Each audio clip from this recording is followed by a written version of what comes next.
Tá, glória. Queria que você estendesse suas mãos para cá. Pai, no nome de Jesus, nós abençoamos a vida da tua filha porque nós sabemos que ela já está no centro da tua vontade. Então, que ela seja instrumento do Senhor essa manhã para nós, para nos reconduzir, nos posicionar, nos alimentar e nos fortalecer. Que o Senhor possa guardar aquilo que ela é, a sua casa, a sua vida, seus pertences, tudo aquilo que leva o seu nome. Guarda, oculta e livra de todo mal. E que os nossos corações sejam preparados como um terreno fértil para frutificar da tua palavra 100 por 1 do propósito para qual ela for designada. Assim nós te louvamos e te agradecemos no nome de Jesus. Deixa Deus lhe usar. Bom dia, igreja. Glória a Deus. Hoje é uma manhã bastante especial, queridos. Porque, na realidade, sempre é. Porque estar na casa do Senhor é sempre um privilégio, amém? Eu sei que nesse tempo festivo a gente tem muita coisa para fazer. Está correndo de um lado para o outro, mas glória a Deus pela tua vida, que assim como Maria ainda escolheu a melhor parte e que está aqui nessa manhã. Eu vejo os meninos louvando, vencendo e rompendo, e eu fico impressionada como esse ministério é um celeiro daqueles dos improváveis, essa é a palavra. Pessoas, como a bispa disse, obrigada, bispa, que outrora estavam ali sentados e que muitas vezes tinham um chamado que queimava no seu coração. E às vezes as pessoas ao lado nem acreditavam neles. Mas graças a Deus nós não dependemos da crença de homens. Nós dependemos da crença de Deus. E Deus tem levantado pessoas assim, os improváveis. E são esses que têm feito diferença e continuarão fazendo. Amém? Eu queria convidá-los a abrir as vossas Bíblias lá em Atos 3.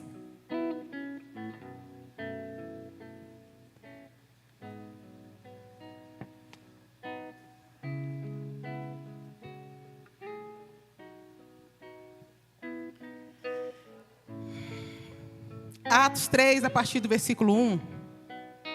Eu vou ler na versão com vocês, porque a minha está um pouco diferente, e eu quero essa versão aqui, a King James. Diz assim: certa ocasião, Pedro e João estavam subindo ao templo na hora da oração, isto é, às 3 da tarde. E aconteceu que um homem aleijado de nascença estava sendo carregado para um dos portões do templo, chamado Portão Formoso. Todos os dias o colocavam ali para pedir esmolas aos que entravam no templo.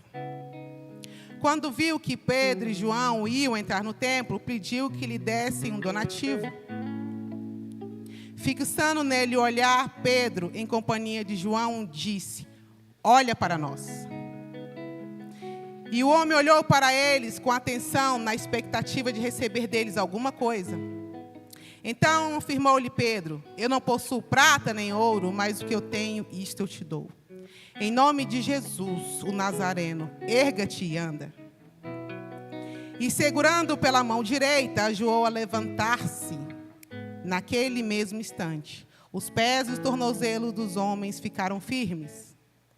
E de um salto se pôs em pé e começou a andar. Logo em seguida entrou com eles no pátio do templo, andando e saltando e louvando a Deus. Amém? Queridos, este é um texto bastante conhecido por nós, já inclusive ministrado nessa casa com excelência pelos nossos bispos. Eu acredito por alguns pastores aqui. Mas é um texto muito, muito importante, porque ele nos faz meditar sobre duas coisas muito importantes na vida de todo ser humano, principalmente na vida de um cristão. O que eu espero receber e o que eu tenho para oferecer. São dois pontos que vão nortear a nossa caminhada aqui. E eu digo caminhada, porque nós estamos indo para algum lugar, amém? Quanto ao destino, não há dúvida. Nós estamos indo para a morada eterna. Mas, enquanto estamos indo, e o nosso caminho até lá, o que fazemos nele? Isso é o que vai nos dar propósito aqui.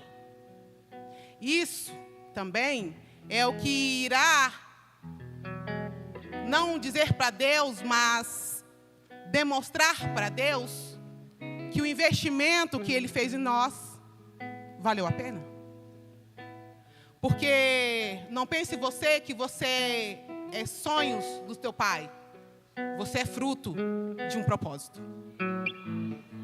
E como todo investidor, ele espera receber retorno daquilo que ele investiu.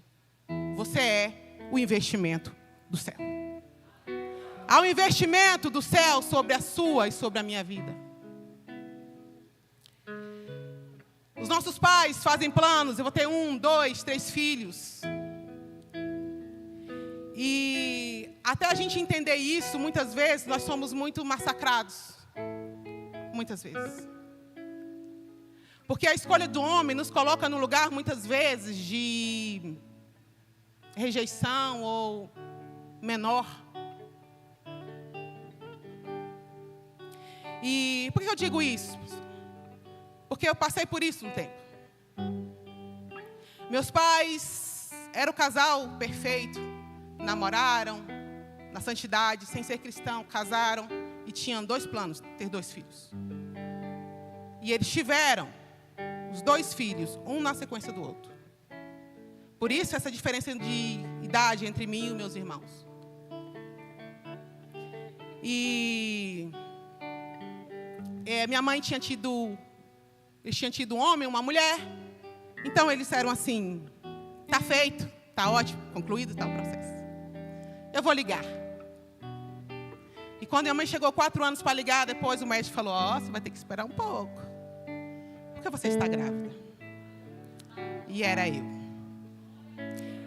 Mas durante muito tempo, isso para mim foi um peso. Por quê? Porque quando você não faz planos, você percebe que você vira quase um anexo daquilo, né? Um puxadinho, alguma coisa assim. E meus irmãos, como eram mais velhos, eles faziam um ano para o outro, eles faziam tudo junto. As formaturas dos colégios, na época que era católico, crisma, aquelas coisas, primeira comunhão, e a família toda vinha e aquela coisa e tal. Mas eu, 4 anos depois, eu fui tida como aquela que apareceu aí. Graças a Deus por isso. Mas eu não tive tanta atenção assim. E isso, durante muito tempo, era um problema, porque na festa dos meus irmãos, a casa estava cheia. Eram 2, mas sempre na minha vez. A festa era pequena, as pessoas não vinham. E eu cresci com isso. Até que aos 17 anos eu encontrei Jesus. E eu sou apaixonada pela palavra, queridos, porque a palavra tem o poder de fazer por você o que ninguém mais faz. Eu sou terapeuta, neuropsicóloga, e eu ainda digo, nada substitui a palavra. E eu cresci com um síndrome, uma sensação de menor valia muito grande. Por conta disso. Mas um dia na palavra o Senhor me curou. A palavra vai dizer que Davi estava pastoreando as ovelhas do pai dele, que eram poucas, enquanto havia na casa dele o maior acontecimento. O profeta tinha ido lá para ungir os irmãos, para ungir aquele que seria rei. E o pai chamou todos os irmãos, menos Davi. Você conhece a história? A Bíblia fala que Deus rejeita todos eles. E aí ele pergunta, não tem outro filho, não? Ele, sim, tem um mais novo, que está lá, cuidando das ovelhas. O pai fala com desprezo. Mas o profeta, homem de Deus, diz, vai lá chamar o mais novo. Ninguém come, ninguém se assenta na mesa, até que ele chegue. E foi aí que Deus me curou. Porque é na chegada do caçula que tem festa. Para quem é caçula sabe o que eu estou falando. Quando a gente chega, a coisa muda. A festa aumenta. Quando a gente chega, se conclui um propósito que antes estava no coração dos homens. Mas o caçula é projeto do coração de Deus. Toma posse disso. Você que é caçula sabe do que eu estou falando. Mas, dito isso, queridos, do peso da palavra, do texto que nós lemos, a palavra vai dizer que os discípulos andam com Jesus durante 3 anos. E eles aprendem muito com ele. Ouvem dele, escutam dele, são instruídos, comem na mesma mesa, deitam ao lado e ficam ali com Jesus muito tempo. Mas você vai perceber que mesmo convivendo com Jesus, eles cometem muitos erros. E aí você fica pensando, meu Deus, mas do lado do homem, influenciado por essa excelência, ainda assim os discípulos cometem muitos erros. Intensivão com Jesus. Mas Jesus é fruto de um plano de Deus Pai, que vem para cumprir um plano salvático aqui. Mas, além disso, Jesus vem para anunciar o reino de Deus, o reino do Pai. Mas Deus e Jesus era o Deus fora. Presta atenção nisso. Os discípulos viviam e viram muitas coisas, experimentaram muitas coisas. Mas ainda assim, Deus e Jesus era Deus fora. Faltava uma coisa. E a palavra vai dizer que Jesus cumpre o propósito, morre. E na ressurreição, ele fica 40 dias com os seus discípulos.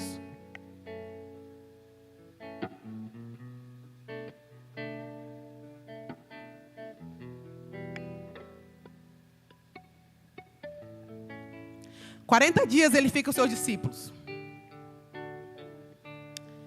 E a Bíblia vai dizer que no 40º dia, ele é assunto aos céus.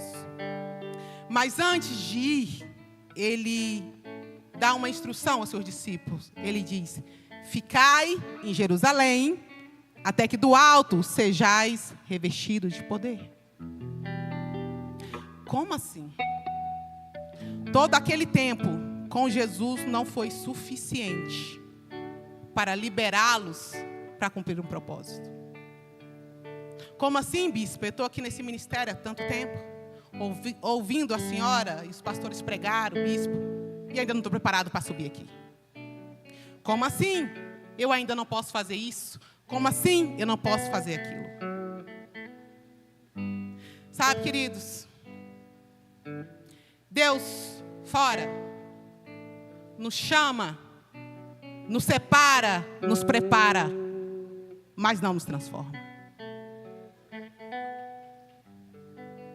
Ficai em Jerusalém, até do alto sejais revestidos de poder. Era o que faltava para os discípulos. Faltava alguma coisa. Jesus sabia disso. E eu acho muito interessante porque ele dá essa ordem aos discípulos e os discípulos ficam. 10 dias depois se cumpre. Vem o Pentecostes. E eu digo, queridos, que é aquele investimento que os discípulos provaram para Jesus, que o investimento que ele fez nele valeu a pena, foi aqui. Sabe por quê? Porque a gente quer ir, mas difícil é permanecer. Permanecer é sempre mais difícil do que ir. Observe você a sua facilidade que você tem de fazer coisas novas. A gente tem ânimo para tudo que é novo. O problema é permanecer. O problema é permanecer na disciplina, é permanecer no discipulado, é permanecer, não é começar. Não é ir, é ficar. Até que. Até que é dizer, você não sabe o tempo. É o tempo necessário. E é difícil permanecer. Mas a palavra diz que os discípulos permanecem. 10 dias depois, se cumpre um Pentecostes. Algo tremendo demais. A Bíblia vai dizer que eles estavam ali reunidos. E veio sobre eles o vento do Espírito, encheu toda aquela casa. E foram repartidas línguas a cada um. E foram cheios do Espírito Santo. Agora, o Deus de fora passou o Deus de dentro. E aí deu eles capacitação para ir. Porque para ir não basta só vocação. Não basta só know-how. Não basta só instrução, muito menos diploma. Para ir, você precisa de unção. Porque na caminhada você precisa entregar algo. E você só vai entregar algo se você tiver unção. Porque eu só posso dar para alguém aquilo que eu tenho. E eles vão. E esse texto que nós lemos, aqui, muito conhecido por nós, é bastante interessante, porque a Bíblia diz que Pedro e João vão juntos à casa do Senhor. Eu acho muito interessante que esses dois homens, discípulos que foram cheios de Pentecoste, vão juntos. E nada do que está escrito na Bíblia está escrito por acaso. Preste atenção nos detalhes, porque os detalhes têm muitos a nos ensinar.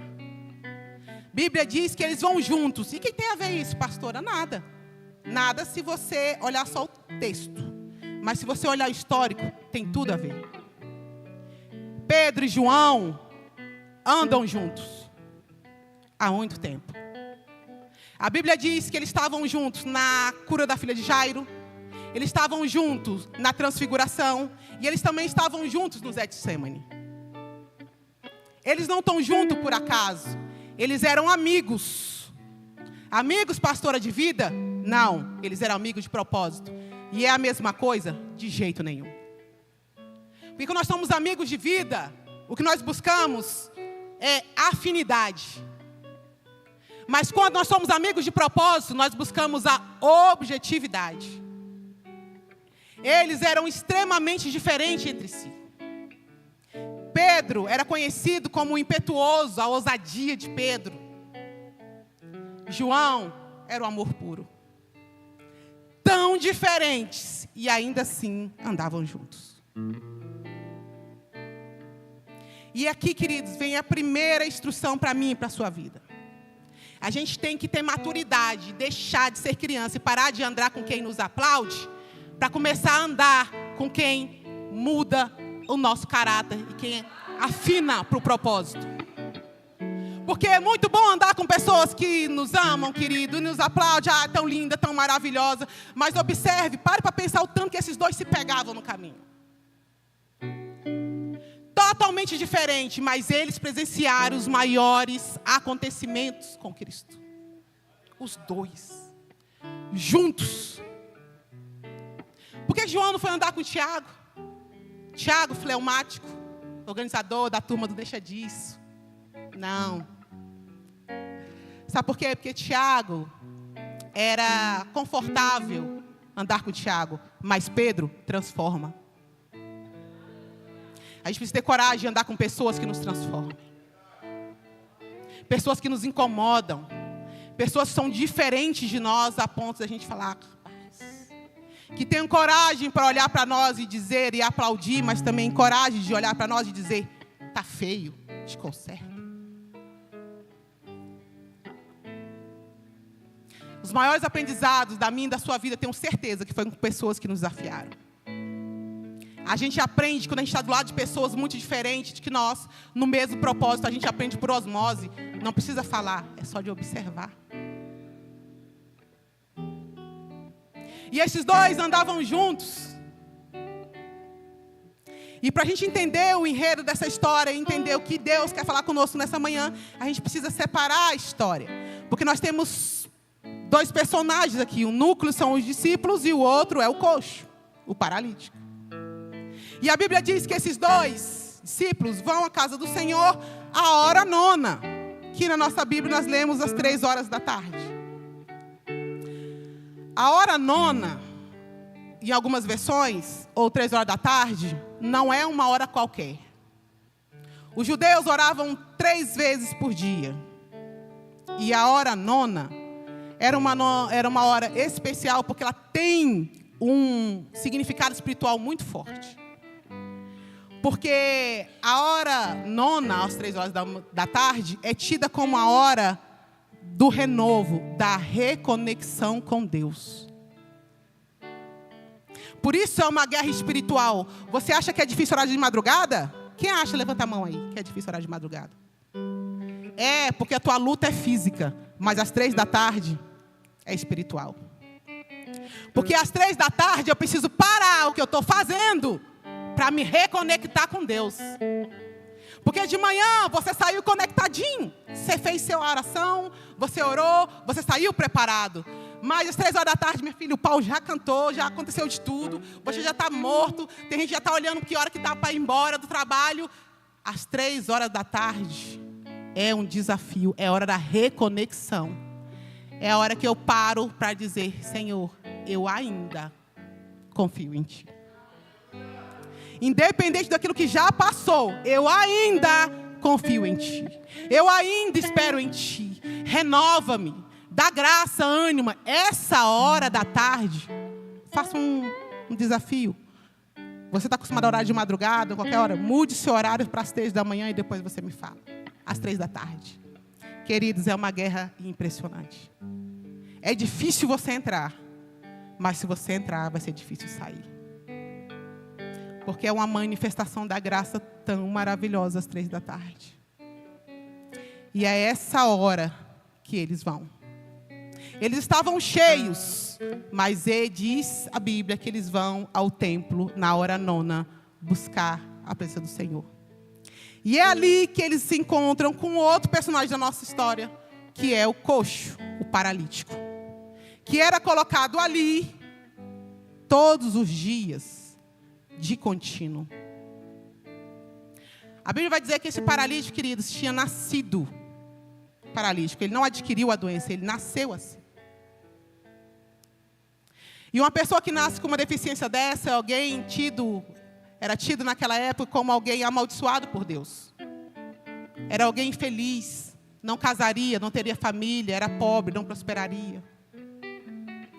E ele era colocado ali de contínuo para receber esmola. Os dois, tanto os discípulos como o paralítico, vão para o mesmo lugar, para a casa de Deus, mas com objetivos diferentes. Os discípulos vão lá para buscar a presença, e o paralítico vai para lá para esmolar. Era a casa de Deus. Mas eles iam lá fazer coisas diferentes. Porque na casa do Pai, você busca aquilo que você recebe, aliás, aquilo que você vai buscar. A casa é a mesma, mas a expectativa é diferente. E a Bíblia diz que eles se encontram ali.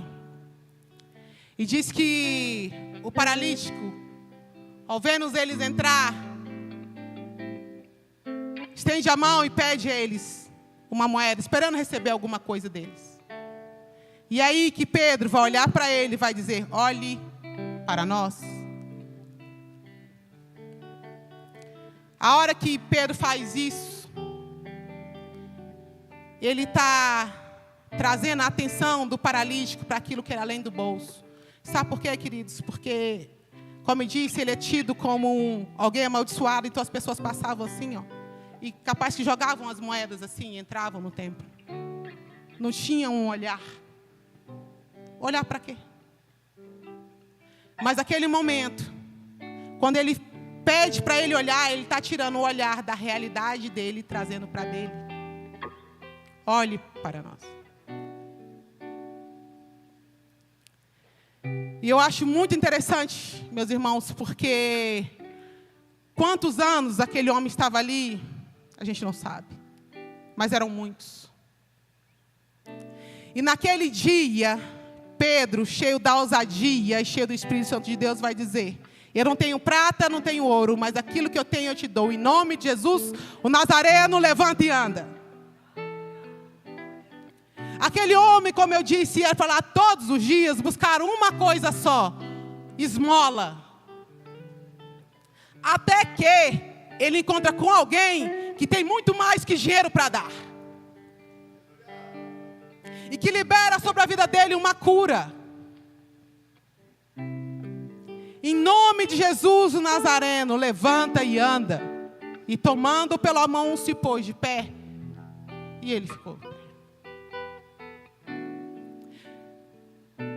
E sabe, queridos, a vida de muitos coxos paralíticos, independente se são físicos ou não, serão a mesma vida e eles terão o mesmo dia, a mesma manhã, o mesmo ano, até que ele encontre com alguém que tenha mais do céu para oferecer para ele.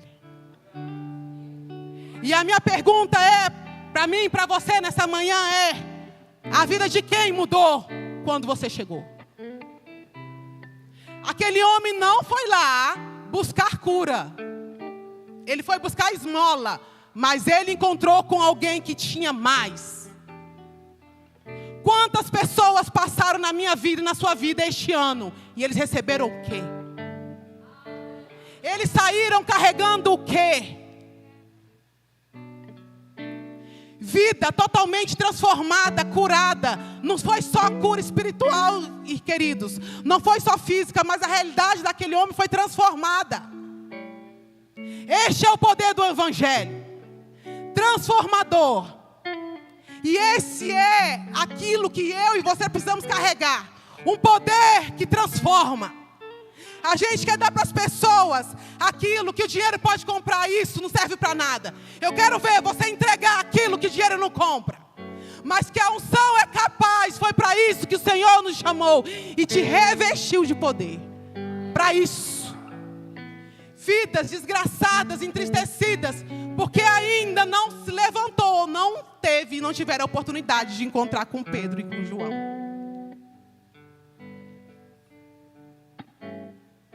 Estamos no momento, queridos, de avaliação de final de ano? Estamos. E a gente fica, meu Deus, a gente pega para olhar aquilo que nós escrevemos e projetamos. E às vezes a gente se alegra, se entristece por aquilo que Deus fez por nós. Mas o Evangelho é sobre aquilo que você fez pelo outro. Busca na sua mente, e eu digo, você tem motivos para celebrar? A vida de quantas pessoas foram transformadas depois que conheceu você só este ano? Que se encontrou com você. Não é que conviveu não, hein? É que se encontrou. Essa é uma manhã, queridos, de reflexão, sabe? Quando eu estava para a palavra, eu falei, Senhor, que duro isso que o Senhor está trazendo para nós. O Senhor falou, vocês não estão profetizando os melhores?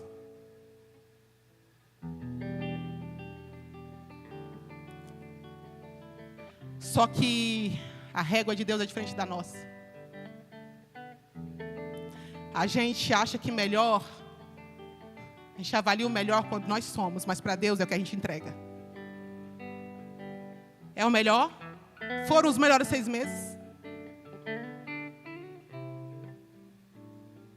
A gente mal consegue alcançar as pessoas que estão na nossa casa. Tem pessoas que não estão sentadas aqui porque você não conseguiu ser o discípulo que você precisava ser.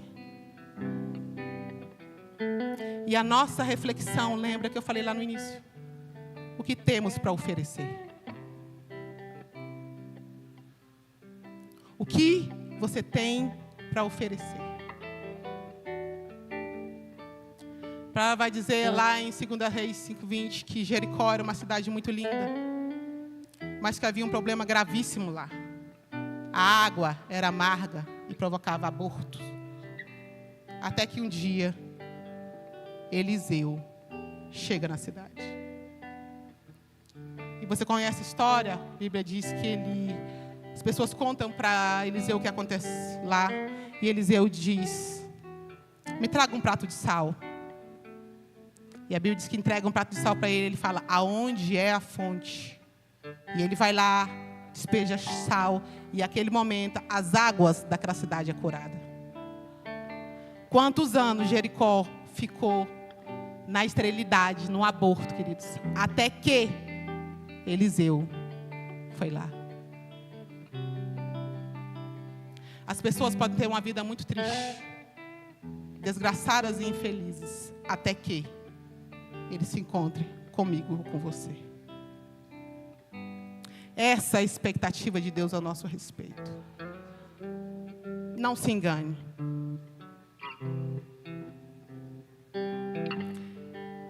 Você vai para a glória? Tomou posse? Tomou. Mas ainda há uma expectativa de Deus ao meu e ao seu respeito. Essa manhã, meus irmãos, eu olho para a carinha de vocês e fico, meu Deus. Está doendo, Deus, está batendo. Tá, queridos? E começa primeiro em mim, literalmente.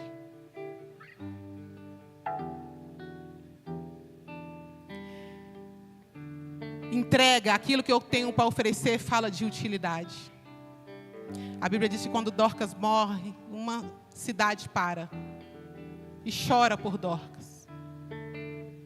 Você acha que naquela época, com o ministério em ascensão, aqui em Atos 9, um pouco mais na frente, com a igreja em ascensão, só Dorcas morreu?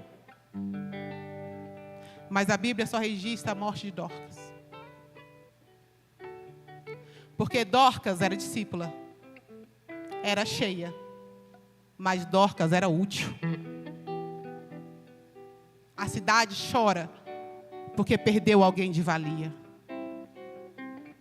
E é por causa daquilo que Dorcas representava, da utilidade dela, que faz com que eles mandem as pessoas andarem 15 quilômetros morro acima, desesperado atrás de Pedro, para trazer ele, para orar por Dorcas, para ela ser curada. E ela é curada, ela é ressuscitada. E se dependesse da tua utilidade, você seria ressuscitada ou ficaria morto? Sobre isso, queridos. Nós estamos nos tempos finais. É tempo de pregar como nunca. É tempo de orar como nunca. É tempo de se consagrar como nunca. É tempo de dar exemplo como nunca. E é tempo de oferecer para as pessoas aquilo que o Senhor tem entregue para você. Talvez a sua reflexão seja o seguinte: pastor, eu não tenho muito para dar. Foi difícil demais. E o que eu mal recebi, o que eu recebi, mal deu para mim. Mas a palavra diz que dentro de você não tem um rio. Não. Tem fonte. E fonte é algo que jorra. E ele não depende das suas emoções. Não, depende daquilo que você crê. E daquilo que você está disposto para dar. Fica de pé.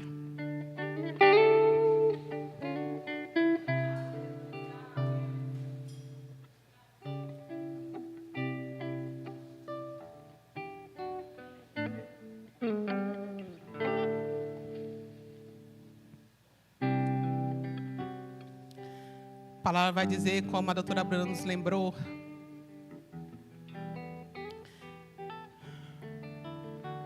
que Amã tinha preparado uma forca para Mordecai.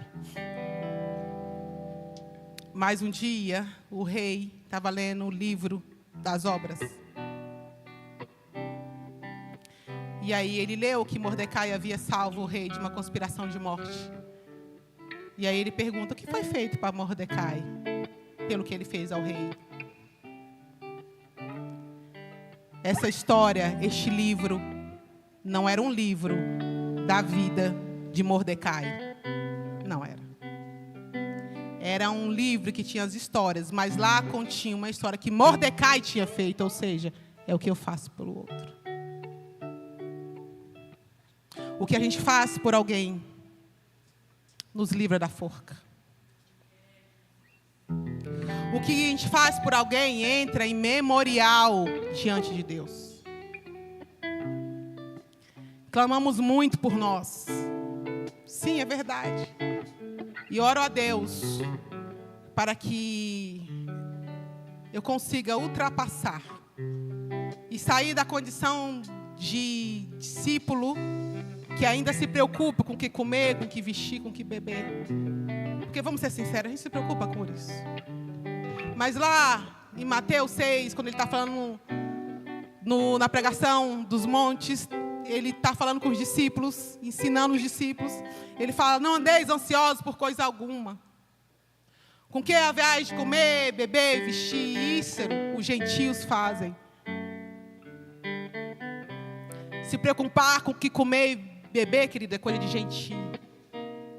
É coisa de quem não tem Deus.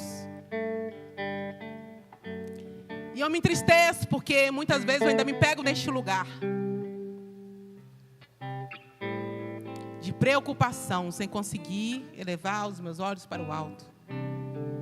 Sem conseguir ainda depender 100% e lembrar que aos seus ele dá enquanto dorme. Eu tenho certeza que é a sua preocupação também. Mas o Senhor está nos chamando para novos níveis. E enquanto discípulos do Senhor, de alguém cheio,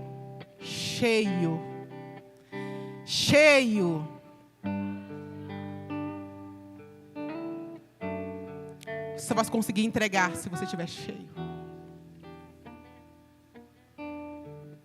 E às vezes eu acho que a gente tem um buraquinho que Deus enche. É igual o tanque de combustível. E a gente vai perdendo por aí. Talvez no início do ano você chegou muito cheio. Você foi muito cheio. No meio. Mas agora... E eu quero orar por você. Você... Eu sei para que eu fui chamada. Eu sei que eu sou discípulo. Mas o que eu tenho ainda não dá para dividir. Porque as nossas vidas não podem ser vidas mais insossas, sem sal, que não transformam, não mudam. Essa manhã é a manhã de você sair cheio daqui. Mas cheio. Ao ponto de alguém que cruzar com você tem a vida transformada. A gente só pode dar aquilo que tem. E eu não estou te criticando. Estou te chamando hoje ao reconhecimento. A gente não muda aquilo que a gente não aceita. Estou te chamando essa manhã ao reconhecimento. De uma avaliação de tanque. Sabe quando a gente olha para o nosso tanque de combustível e a gente vê lá embaixo? Como é que está o seu nessa manhã? Hoje é amanhã de dizer: Senhor, enche até transbordar. Até transbordar.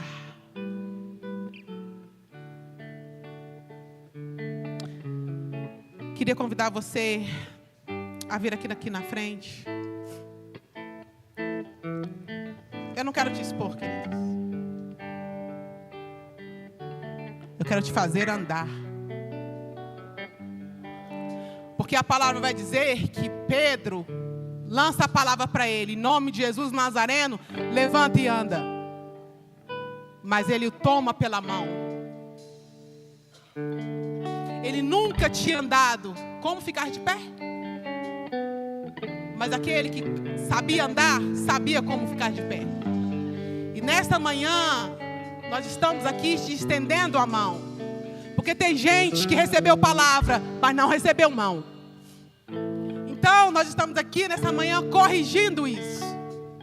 E eu fico pensando que essa atitude de Pedro veio muito da convivência com João, que é amor. Pedro diria: levanta e anda, em nome de Jesus. Saía, ele tinha ousadia. Mas com Pedro ele aprendeu que tem pessoas que não adianta só a palavra, você precisa dar a mão. E talvez você ainda não conseguiu alcançar o que Deus tem para a sua vida, porque te faltou mão. Ou te faltou coragem para estender a sua mão. Mas essa manhã é uma manhã de reconhecimento. Esta é uma manhã que o Senhor está com as mãos estendidas. Diz: eu te ajudo.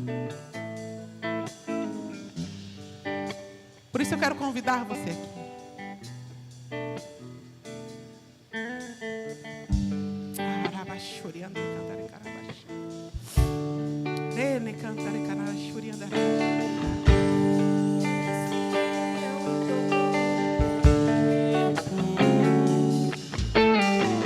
O que te falta?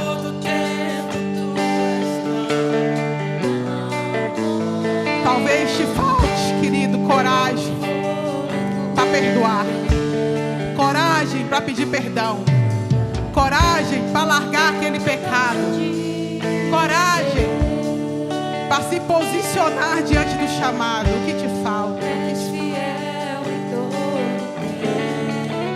Ora, machuria de cantar e carabaxeira,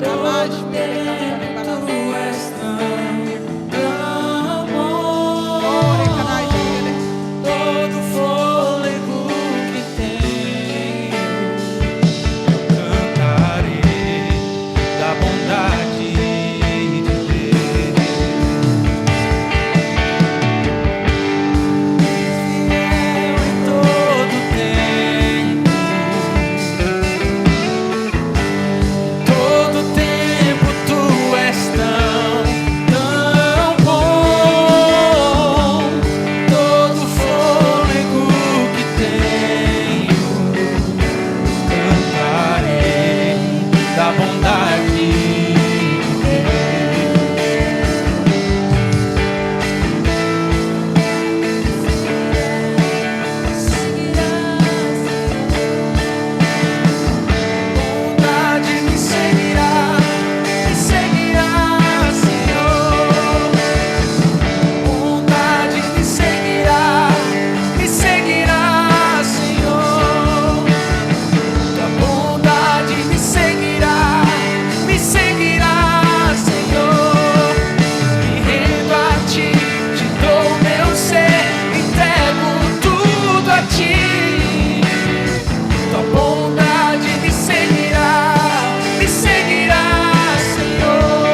aplaudir ao Senhor, queridos?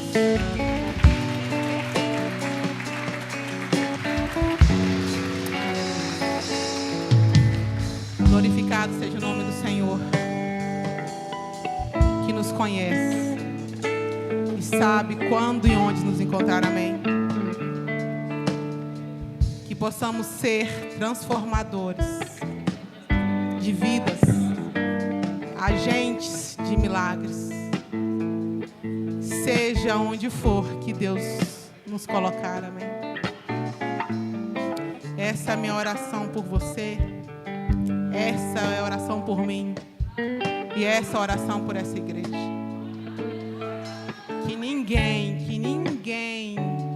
que subir essas escadas saia com a vida da mesma forma. Amém?